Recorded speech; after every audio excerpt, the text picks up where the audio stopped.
स्वागत है आप सभी लोग का आपके अपने YouTube channel live study Allahabad में।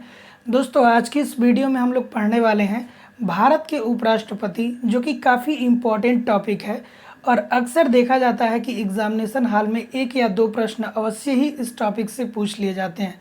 तो दोस्तों, उन सारे तथ्यों को मैं यहाँ पे आपको बताऊँगा जो भी तथ्य एग्जामिनेशन हॉल में बनते हैं। और हाँ, एक बार ये वीडियो पूरा देखिएगा, एक बार कॉन्सेप्ट सीखने के बाद MCQ ज़रूर करिएगा। जो ऑब्जेक्टिव टाइप प्रश्न बनते हैं उसको ज़रूर करिएगा दोस्तों। मेरी गारंटी है कि मैक्सिमम प्रश्न आप सॉल्व कर पाएंगे। ठीक है, वीडियो पसंद आए तो प्लीज़ लाइक कर दीजिए, कमेंट कर दीजिए, शेयर कर दीजिए और सब्सक्राइब करके बेल आइकन को दबा दीजिए ताकि जब भी मैं नेक्स्ट वीडियो अपलोड करूं आपको नोटिफिकेशन मिल पाए। चलिए हम बात करते हैं दोस्तों भारत के उपराष्ट्रपति के बारे में। ठीक है, तो सबसे पहले मैंने ऑलरेडी आपको बहुत सारे लेक्चर पॉलिटी पे दे रखे हैं। आप लोग अगर जो पहली बार मेरे वीडियो को देख रहे हैं तो प्लीज़ प्लेलिस्ट में विजिट करिए, एक क्रम से सारे टॉपिक वहाँ पे अवेलेबल है। तो हमने बताया है दोस्तों कि पॉलिटी में जब भी कोई भी टॉपिक आप न्यू टॉपिक पढ़ रहे हैं तो आपको ये जानना बहुत ही ज़रूरी होता है कि ये किस आर्टिकल के अंतर्गत आते हैं। ठीक है, तो अगर जो हम बात करें दोस्तों कि उपराष्ट्रपति, ठीक है, भारत का एक उपराष्ट्रपति होगा, ये किस अनुच्छेद के अंतर्गत वर्णित है, या भारत का जो उपराष्ट्रपति है ये किस अनुच्छेद के अंतर्गत आता है। ठीक है, तो वो आता है 63। ठीक है, तो चलिए एक एक पॉइंट करके हम लोग नोट डाउन करेंगे। अनुच्छेद 63, ठीक है, यानी भारत के उपराष्ट्रपति के बारे में जो बात किया गया है वो बात किया गया है 63 के अंतर्गत। ठीक है, आगे जो प्रश्न बनता है दोस्तों, एक प्रश्न ये बनता है, बेसिक सा प्रश्न है लेकिन जानना बहुत ज़रूरी है कि जो भारतीय संविधान में उपराष्ट्रपति का पोस्ट है वो किस देश के संविधान से लिया गया है। ठीक है, उपराष्ट्रपति का जो प्रावधान भारतीय संविधान में है वो किस देश से लिया गया है, तो वो लिया गया है दोस्तों अमेरिका से। ठीक है, वो किस देश से लिया गया है, अमेरिका से। ठीक है, तो उपराष्ट्रपति का प्रावधान किस देश से लिया गया है, अमेरिका से। ठीक है,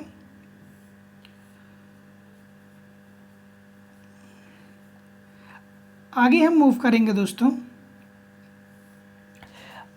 कि देखिए जो राष्ट्रपति होता है वो राज्यसभा का पदेन सभापति होता है। ठीक है, जो उपराष्ट्रपति होता है वो राज्यसभा का पदेन सभापति होता है। ठीक है, देखिए पदेन सभापति का आशय क्या है, देखिए वो ना तो लोकसभा का सदस्य होता है, ना ही राज्यसभा का सदस्य होता है, और ना ही किसी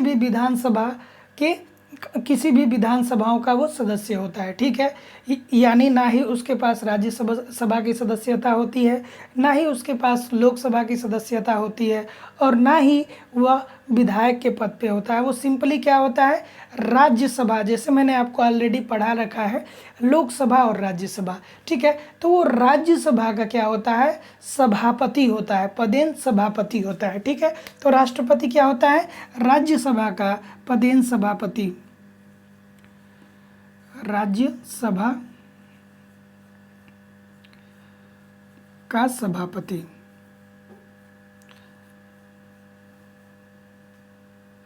राज्यसभा का क्या होता है दोस्तों, सभापति होता है। उपराष्ट्रपति क्या होता है, राज्यसभा का सभापति होता है।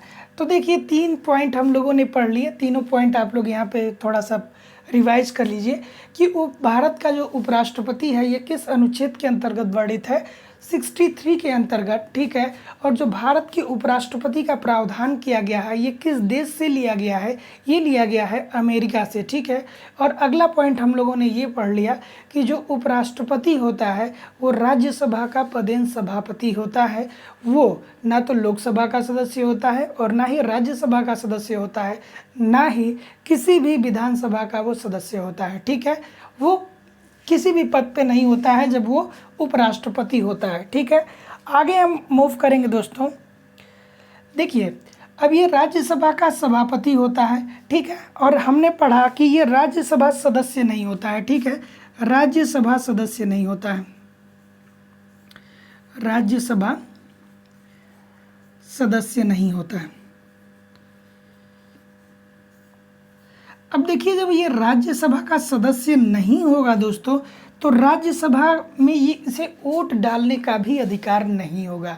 ठीक है, तो ये जनरली क्या होता है दोस्तों, इसे वोट देने का अधिकार नहीं होता है। ठीक है, ये जब सदस्य नहीं होगा, ठीक है, ये सदस्य नहीं, ठीक है, जैसा कि हमने बताया कि राज्यसभा का ये सदस्य नहीं होगा।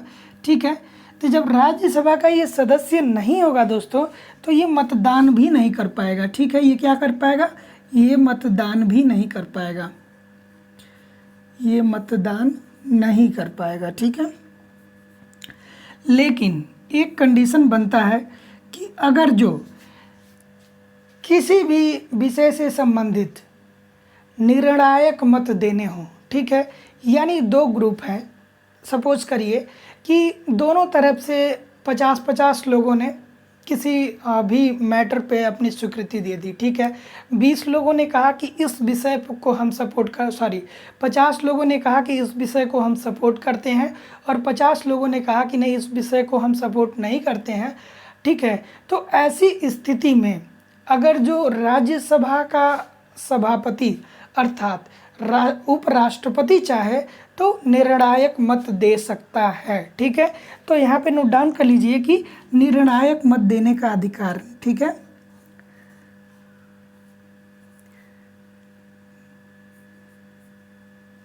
ठीक है, निर्णायक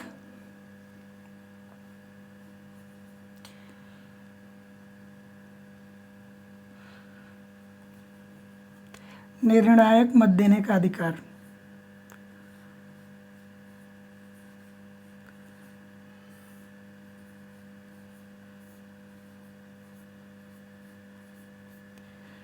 ठीक है, निर्णायक मत देने का अधिकार किसके पास है, उपराष्ट्रपति के पास है। ठीक है, सदन में कोई भी ऐसे विषय हैं, ठीक है, जिस पे निर्णायक मत तक सदन के सदस्य नहीं पहुँचे हैं, अर्थात निर्णायक मतलब किसी भी पक्ष को बहुमत नहीं मिला है या किसी भी पक्ष को कम या ज़्यादा वोट नहीं मिले हैं, तो वैसी स्थिति में क्या करता है, उपराष्ट्रपति निर्णायक मत अपना दे सकता है।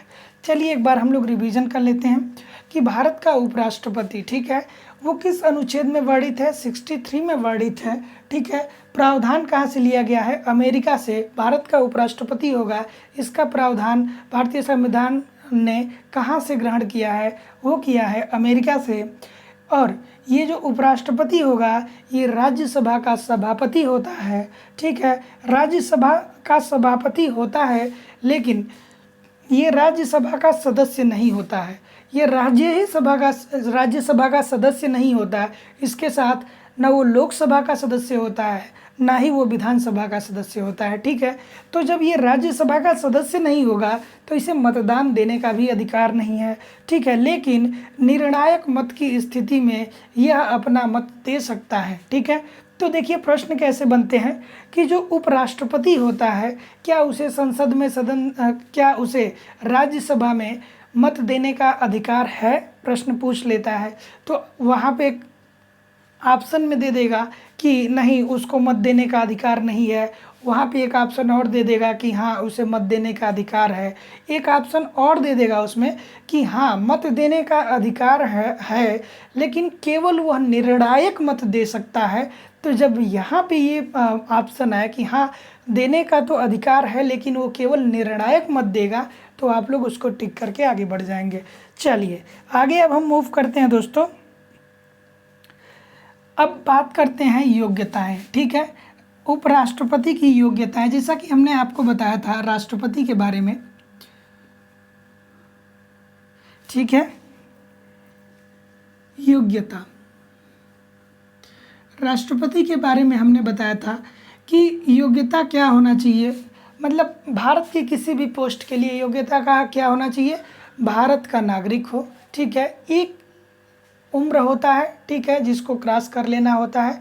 ठीक है, तो हमने राष्ट्रपति जब पढ़ाया था आपको तो बताया था कि राष्ट्रपति के लिए क्या क्राइटेरिया है, राष्ट्रपति के लिए राष्ट्रपति पद के चुनाव के लिए क्या योग्यताएं होनी चाहिए? तो देखिए, पहले बताया था मैंने कि वह भारत का नागरिक हो, ठीक है, 35 वर्ष की आयु पूरा कर चुका हो और लोकसभा सदस्य चुने जाने की योग्यता रखता हो। ठीक उसी प्रकार से उपराष्ट्रपति भी भारत का नागरिक हो, 35 वर्ष की आयु पूरा कर चुका हो और वो राज्यसभा सदस्य चुने जाने की योग्यता रखता हो। ठीक है, लोकसभा नहीं, वो राज्यसभा सदस्य चुने जाने की योग्यता रखता हो। ठीक है, तो पहला पॉइंट हो जाएगा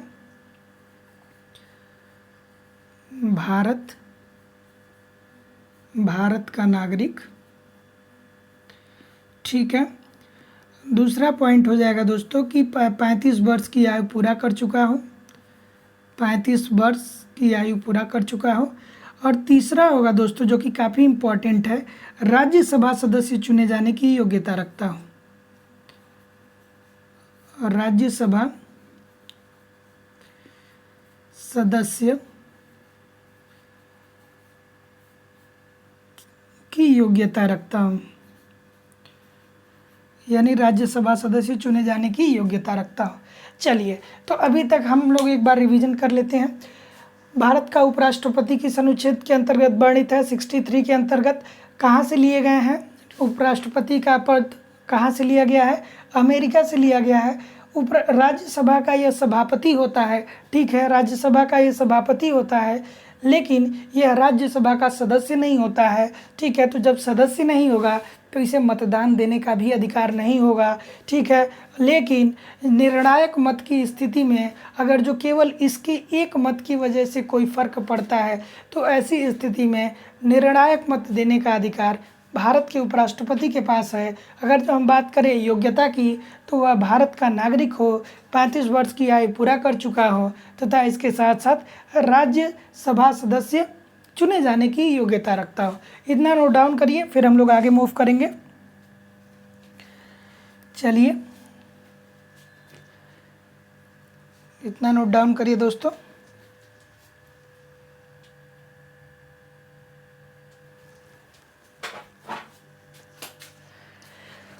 चलिए दोस्तों, आप लोग अगर जो पहली बार मेरे वीडियो को देख रहे हैं तो प्लेलिस्ट में जा सकते हैं। प्लेलिस्ट में पॉलिटी से संबंधित जितने भी तथ्य एग्जामिनेशन हॉल में पूछे जाते हैं, सारे के सारे तथ्य वहाँ पे आपको मिल जाएंगे। ठीक है, अब चलिए हम बात करेंगे दोस्तों, योग्यता हमने पढ़ लिया, ठीक है, उपराष्ट्रपति की हमने योग्यता पढ़ लिया। अब हम बात करेंगे कि उपराष्ट्रपति के निर्वाचक मंडल में कौन कौन से लोग शामिल होते हैं। ठीक है, जैसा कि हमने राष्ट्रपति जब आपको पढ़ाया था तो बताया था कि राष्ट्रपति का चुनाव जो होता है, यानी राष्ट्रपति को जो लोग वोट देते हैं वो लोग कौन होते हैं? लोकसभा के सदस्य होते हैं, राज्यसभा के सदस्य होते हैं और विभिन्न विधानसभाओं के सदस्य होते हैं। ठीक है, लेकिन उपराष्ट्रपति के कंडीशन में केवल संसद सदस्य भाग लेते हैं, अर्थात संसद को किससे किससे मिलकर बना है दोस्तों? राज्यसभा, लोकसभा और राष्ट्रपति इसका अभिन्न अंग होता है, जैसा कि आपको पता है, मैंने ऑलरेडी बता रखा है। तो लोकसभा और राज्यसभा के जो सदस्य होते हैं वो उपराष्ट्रपति के चुनाव में भाग लेते हैं। ठीक है, विभिन्न विधानसभाओं के सदस्य विभिन्न, हमने क्या बोला, देखिए, राष्ट्रपति का जो चुनाव होता है उसमें लोकसभा, राज्यसभा और विभिन्न विधानसभाओं के सदस्य भाग लेते हैं राष्ट्रपति पद को चुनने के लिए। लेकिन अगर जो हम बात करें उपराष्ट्रपति की, तो उपराष्ट्रपति का चुनाव केवल संसद के 2 सदन करते हैं, राज्यसभा और लोकसभा, विभिन्न विधानसभाओं के सदस्य जो होते हैं इनका चुनाव नहीं करते हैं। ठीक है, वो लोग चुनाव में भाग नहीं लेते हैं। ठीक है, अब देखिए, चलिए हम बात करते हैं निर्वाचक मंडल। ठीक है, उपराष्ट्रपति का निर्वाचक मंडल, उपराष्ट्रपति का निर्वाचक मंडल, ठीक है, बहुत इम्पॉर्टेंट है। आपको देखिए, एग्ज़ामिनेशन हॉल में आपको अक्सर कन्फ्यूज़न करने के लिए ऑप्शन में दे देगा कि राज्यसभा, लोकसभा और प्लस विधानसभा, लेकिन ऐसा नहीं होता है। अब देखिए, निर्वाचन जो करते हैं वो कौन करते हैं, इनका निर्वाचन जो करते हैं वो संसद के दोनों सदन, ठीक है, संसद के दोनों सदन।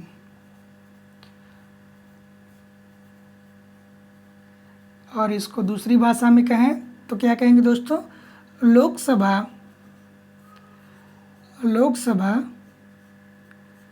प्लस राज्यसभा, लोकसभा प्लस राज्यसभा के सदस्य, ठीक है। इतना हो गया। अब हम बात करें कि निर्वाचक मंडल जो है वो किस अनुच्छेद के अंतर्गत वर्णित है, कि जो उपराष्ट्रपति का निर्वाचक मंडल होगा इसका प्रावधान किस अनुच्छेद में किया गया है, तो वो किया गया है दोस्तों 66 में, 66 में इनका प्रावधान किया गया है, ठीक है। उसके बाद आपको पता ही होगा कि अनुपातिक प्रतिनिधित्व प्रणाली के आधार पे इनका चुनाव होता है। हमने बहुत ही विस्तार से आपको बताया था, अनुपातिक प्रतिनिधित्व प्रणाली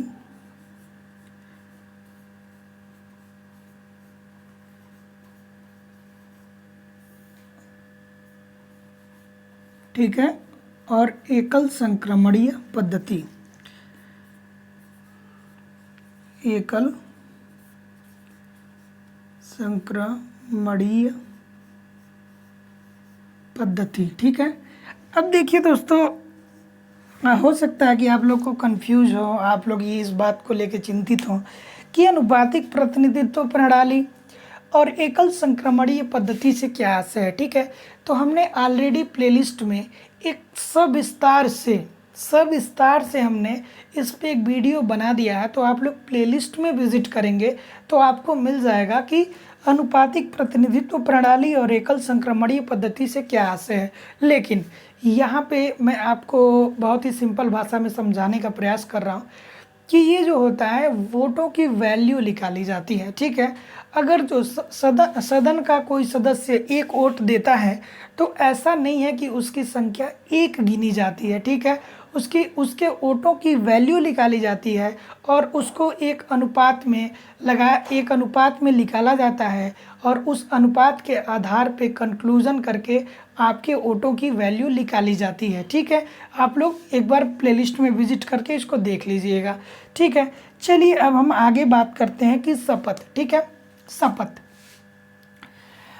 जैसा कि हमने बात किया था जब राष्ट्रपति को पढ़ाया था कि राष्ट्रपति को शपथ कौन दिलाता है, ठीक है। तो मुख्य न्यायाधीश दिलाता है। राष्ट्रपति को शपथ कौन दिलाता है, मुख्य न्यायाधीश दिलाता है। लेकिन उपराष्ट्रपति को शपथ कौन दिलाएगा, उपराष्ट्रपति को जो शपथ दिलाएगा वो कौन दिलाएगा, राष्ट्रपति दिलाएगा। और त्यागपत्र भी कौन लेगा, वो भी राष्ट्रपति ही लेगा, ठीक है। तो शपथ कौन दिलाएगा, देखिए शपथ या तो राष्ट्रपति खुद दिलाएगा या अपने द्वारा एक सदस्य को नियुक्त करेगा, अपने द्वारा एक व्यक्ति को नियुक्त करेगा और वह व्यक्ति उसको उपराष्ट्रपति का शपथ दिलाएगा, ठीक है। तो शपथ कौन दिलाएगा, उपराष्ट्रपति को शपथ कौन दिलाता है दोस्तों, वो दिलाता है राष्ट्रपति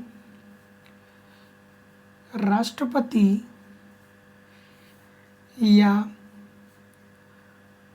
उसके द्वारा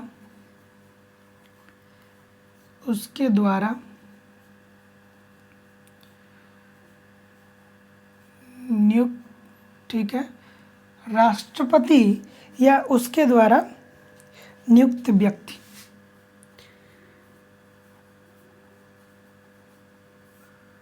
ठीक है। राष्ट्रपति या उसके द्वारा नियुक्त व्यक्ति ही क्या करेगा, उसको शपथ दिलाएगा। चलिए इतना नोट डाउन करिए दोस्तों, और एक बार चैनल को प्लीज़ सब्सक्राइब कर लीजिए, वीडियो को लाइक कर दीजिए, कमेंट कर दीजिए, बेल आइकन को दबा दीजिए ताकि जब भी मैं नेक्स्ट वीडियो अपलोड करूं आपको नोटिफिकेशन मिल पाए।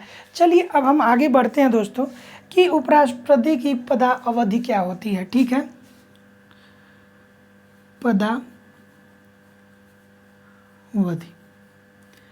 पदावधि मतलब आप लोग जानते ही हैं दोस्तों कि कितने इनका कार्यकाल क्या होता है, ठीक है। पदावधि मतलब कार्यकाल का होता है, कार्यकाल जो होता है दोस्तों शपथ ग्रहण से, यानी जब वह अपना पद ग्रहण करते हैं उस दिन से 5 वर्ष तक, ठीक है। लेकिन वह तब तक अपने कर्तव्यों का पालन करते रहेंगे जब तक कि उनका उत्तराधिकारी नहीं चुन लिया जाता है, ठीक है। जैसे कि मैं आपको बता दूं कि अगर जो कोई राष्ट्रपति है उनका कार्यकाल 5 वर्ष पूरा हो गया है, ठीक है, लेकिन 5 वर्ष पूरा हो जाने पे वो अपने कार्यभार से मुक्त नहीं किए जाएंगे। वो तब तक अपने पद पे बने रहेंगे जब तक कि नया उपराष्ट्रपति न चुन लिया जाए या नया उपराष्ट्रपति कार्यरत न हो जाए या जब तक नया उत्तराधिकारी न आ जाए, ठीक है। तो इनकी पदावधि जो होती है वो 5 वर्ष की होती है, 5 वर्ष, ठीक है। किंतु जब तक इनका उत्तराधिकारी नहीं आता है तब तक ये क्या करते हैं, पद पे बने रहते हैं, ठीक है। उत्तराधिकारी यहाँ पे आप लोग नोट कर लीजिएगा कि जब तक इनका उत्तराधिकारी नहीं आता है तब तक ये पद पे बने रहते हैं। अब चलिए हम बात करेंगे त्यागपत्र, ठीक है। उपराष्ट्रपति जो है वो त्यागपत्र किसको देगा, तो उपराष्ट्रपति अपना त्यागपत्र जो देगा वो देगा राष्ट्रपति को, ठीक है। उपराष्ट्रपति अपना त्यागपत्र किसको देगा, वो देगा राष्ट्रपति को, ठीक है। चलिए अब देखिए राज्यसभा के जो सदस्य हैं, यहाँ पे एक चीज़ और आप लोग नोट डाउन कर लीजिएगा कि जो राज्यसभा के सदस्य हैं वो भी, उनको अगर जो ऐसा लगता है कि जो हमारे उपराष्ट्रपति महोदय हैं या जो हमारे सभापति महोदय हैं वो अपना काम ठीक ढंग से नहीं कर रहे हैं, तो ऐसी स्थिति में राज्यसभा के सदस्य बहुमत लाकर उपराष्ट्रपति को उनके पद से त्यागपत्र दिलवा सकते हैं, ठीक है। यानी एक तो ये त्यागपत्र दे सकते हैं राष्ट्रपति को, और दूसरा कि राज्यसभा के जो सदस्य होते हैं वो सदस्य अगर जो चाहें तो बहुमत पारित करके उपराष्ट्रपति को उसके पद से हटा सकते हैं, ठीक है। तो ये पॉइंट भी आप लोग नोट डाउन कर लीजिएगा, ठीक है। आगे हम लोग मूव करते हैं दोस्तों, ठीक है, कि विवादों का निपटारा, ठीक है। विवादों का निपटारा,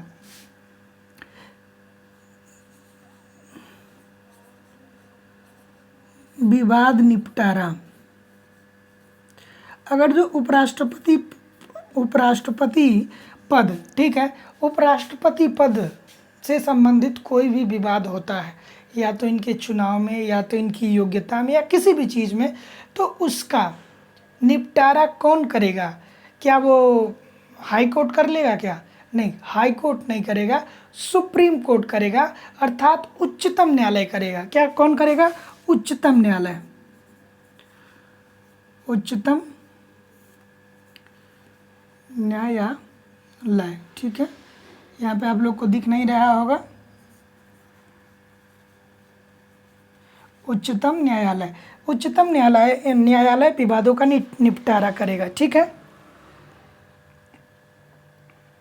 चलिए और देखिए अभी तक हमने क्या क्या पढ़ लिया है दोस्तों, चलिए एक बार क्विक रिवीजन करते हैं। हम लोग उपराष्ट्रपति पढ़ रहे हैं, उपराष्ट्रपति के बारे में हमने 3-4 बेसिक पॉइंट देखे थे।